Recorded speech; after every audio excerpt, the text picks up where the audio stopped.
దేశంలో రాజ్యాంగం ప్రకారం మాత్రం national dam safety authority has been created by an act of parliament. భారతదేశంలో ఉన్న డ్యామ్స్ బ్యారేజెస్ అన్నీ మరి ప్రతి సంవత్సరం పరిశీలన చేసి అడ్వైస్ అండ్ డైరెక్షన్స్ ఇవ్వాల్సిన మరి power responsibility national dam safety authority ఉందని చెప్పి నేను మనం చేస్తున్నాను. Top more US based e-learning platform. మీరు కూడా స్లాట్ బుక్ చేసుకోవాలంటే ఈ నెంబర్ కి కాల్ చేయండి. ఈ national dam safety authority Medigadda barrage inspect చేసి ఏం రిపోర్ట్ ఇచ్చిందో యథాతథంగా మేము ఒక్క వర్డ్ అటు ఇటు మార్చలేదు అధ్యక్ష. వాళ్ళు ఏం చెప్తే అది మేము యావత్ తెలంగాణ ప్రజానీకానికి తెలియజేయాలని చెప్పి ఆ NDSA రిపోర్ట్ ఒక ఎక్సెప్ట్స్ ఇందులో మేము మరి మీ ద్వారా సభ్యులందరికీ ప్రజలందరికీ తెలియజేస్తారు. The damage occurred due to a combination of issues involving planning, design, quality control and operation maintenance.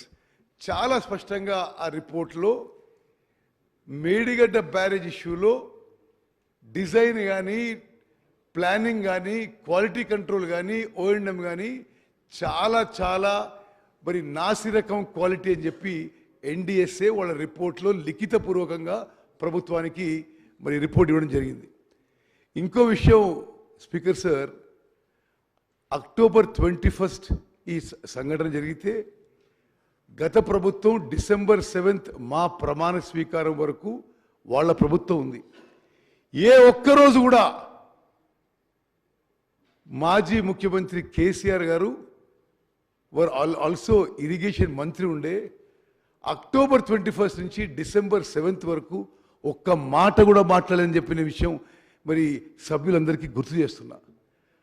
అదేవిధంగా ఇప్పుడు ఆ NDSA ఏమేమి చేసిందో, ఏమేమి రాసిందో మీకు చెప్తున్నా. There appears to be construction deficiency due to lack of stringent quality control. Quality control లేనందున మరి కన్స్ట్రక్షన్లో డెఫిషియన్సీ జరిగిందని నేషనల్ డ్యామ్ సేఫ్టీ అథారిటీ, అదో కాన్స్టిట్యూషనల్ బాడీ, వాళ్ళు లిఖితపూర్వకంగా ప్రభుత్వానికి రిపోర్ట్ ఇచ్చిన విషయం కూడా నేను మనం చేస్తున్నాను. ఇంకో చోట రిపోర్ట్లో there are deficiencies in the project planning and design as well. The barrage has been designed as floating structure but constructed as rigid structure. మరి ఎంత లోపం జరిగిందో దీని ద్వారా సభ్యులందరికీ గమనించాలని చెప్పి నేను మనవి చేస్తాను. అదేవిధంగా 2019లో ఈ బ్యారేజ్ పనులు పూర్తయితే ఏమీ ఇన్స్పెక్షన్ కానీ, మెయింటెనెన్స్ కానీ 3-4 ఏళ్ళు ఏమీ జరగలేని విషయం కూడా మరి NDSA రిపోర్ట్ తెలియజేస్తుంది. అదేవిధంగా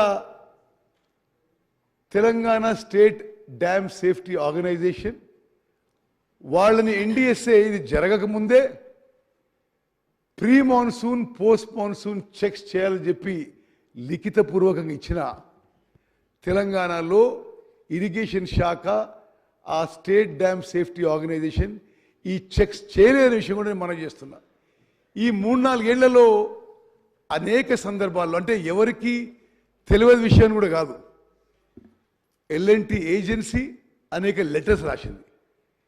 అక్కడ కింద స్థాయి ఇంజనీర్లు అనేక లెటర్స్ రాశారు. అందరి చూస్తుండగానే మరి పూర్తి నిర్లక్ష్యంతో ఈ బ్యారేజ్ ఇప్పుడు కొలాప్స్ అయ్యే పరిస్థితి వచ్చిందని చెప్పి నేను మనవి చేస్తాను.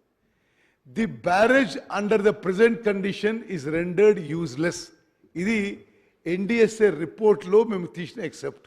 నెక్స్ట్, అదేవిధంగా వాళ్ళు ఏమన్నారంటే అదే టెక్నాలజీ, అదే మెటీరియల్, అదే సాయిల్ స్ట్రెంగ్త్తో మొత్తం బ్యారేజ్ నిర్మించబడింది. అదేవిధంగా అన్నారం, సుందిల్ల బ్యారేజీలు నిర్మించబడ్డాయి. అందుకోసమే లిఖితపూర్వకంగా మేము చెప్తున్నాం, ఇప్పుడు మీరు ఆ రిజర్వాయర్స్ నింపొద్దు అనే విషయం నేషనల్ డ్యామ్ సేఫ్టీ అథారిటీ మన ప్రభుత్వానికి సలహా ఇచ్చిన విషయం కూడా నేను మనవి చేస్తాను. అదేవిధంగా తతిమ 2 బ్యారేజ్లు, అన్నారం, సుందిల్ల బ్యారేజ్. అన్నారం బ్యారేజ్లో కూడా ఈ ప్రాబ్లం మొదలైన విషయం నేను ఈ సభ దృష్టికి తీసుకొస్తున్నా. నిన్నటి నుంచి అన్నారం బ్యారేజ్లో కూడా పెద్ద ఎత్తున లీక్ మొదలైంది. ఇట్ ఇస్ రియల్లీ, అంటే గతంలో ఈ శాఖ నిర్వహించిన వాళ్ళు, రెస్పాన్సిబుల్ పీపుల్, అసలు వాళ్ళు సిగ్గుతో తల ఉంచుకోవాలి. యావత్ తెలంగాణ రాష్ట్రానికి క్షమాపణ చెప్పాలి. దానికి పోయి వాళ్ళు మా మీదనే ఎదురుదాడి చేస్తున్నారు. ఈ సభ ద్వారా తెలంగాణ ప్రజానీకానికి తెలియజేస్తున్నాను, నిన్నటి నుంచి అన్నారం బ్యారేజ్లో లీక్ పెద్ద ఎత్తున మొదలైంది. ఇప్పుడు మేము నేషనల్ డ్యామ్ సేఫ్టీ అథారిటీ వాళ్ళని అర్జెంటుగా పిలిపించాం. వాళ్ళు ఇమ్మీడియట్గా ఏం చెప్పారంటే దాంట్లో కొంత వాటర్ ఉంది, ఇమ్మీడియట్గా డీ వాటరింగ్ చేయండి, మేము 2 రోజులు వస్తున్నాం అని చెప్పి వాళ్ళ నుంచి కమ్యూనికేషన్ వచ్చింది.